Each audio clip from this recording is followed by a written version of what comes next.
आप सबको हिंदू धर्म के 7 चिरंजीवियों के बारे में मालूम ही होगा, पर आज हम इन 7 चिरंजीवियों के साथ साथ 8वें चिरंजीवी की बात करने वाले हैं, जो शायद हमारे आने वाले कल में हमारा इंतजार कर रहा हो। जिन लोगों को नहीं मालूम है उनके लिए मैं पहले चिरंजीवी का मतलब बता देता हूँ। चिरंजीवी का मतलब है जो अमर है, जिसकी मृत्यु नहीं हो सकती, इमोर्टल। और ये 7 चिरंजीवी इस टाइम पर कहाँ वास करते हैं और 8वां कब और कैसे प्रकट होगा, आइए जानते हैं।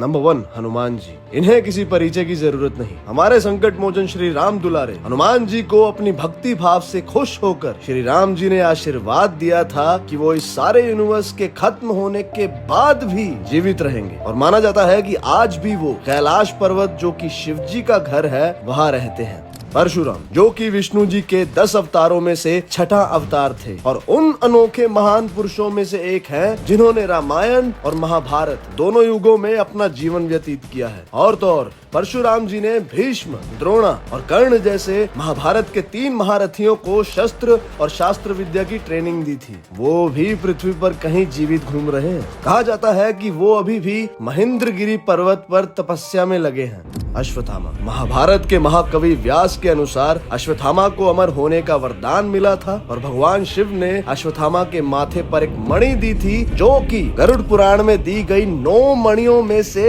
एक थी, just like infinity stones in Marvel, जिससे अश्वत्थामा भूख, प्यास और थकान से मुक्त थे। और दूसरी तरफ श्री कृष्ण ने अश्वत्थामा को कलयुग के अंत तक कुष्ठ रोग के साथ जीवन जीने का श्राप दिया था। इसलिए तो आज भी कई जगहों पर अश्वत्थामा के दिखाई देने की खबरें सामने आती रहती हैं। विभीषण, इन्हें भी सब जानते हैं, जिनके ऊपर मुहावरा भी फेमस है, घर का भेदी लंका ढाए। विभीषण जो कि रावण के भाई थे, जो धर्म की खातिर बाद में श्री राम जी की सेना में शामिल हो गए थे। इसी धार्मिकता और नैतिकता के लिए उन्हें अमरत्व प्राप्त हुआ था। महर्षि बाली, सुग्रीव के बड़े भाई बाली नहीं, बल्कि सतयुग के बाली। जब महाबली, जो कि सतयुग में एक दैत्य था, उसका आतंक चारों ओर फैला हुआ था, तब भगवान विष्णु ने वामन के रूप में 5वां अवतार लिया और राजा बाली का अंत किया। और हारने के बाद जब राजा बाली ने श्री वामन से कुछ मांगा, तो वरदान स्वरूप श्री वामन ने उसे धरती लोक छोड़कर पाताल लोक का राजा बना दिया और उसे आशीर्वाद दिया कि वो साल में एक बार हर प्रवासी पुष्कर मेला के दौरान प्रकट हो सकता है, जिसे साउथ इंडिया में ओणम के रूप में आज भी सेलिब्रेट किया जाता है।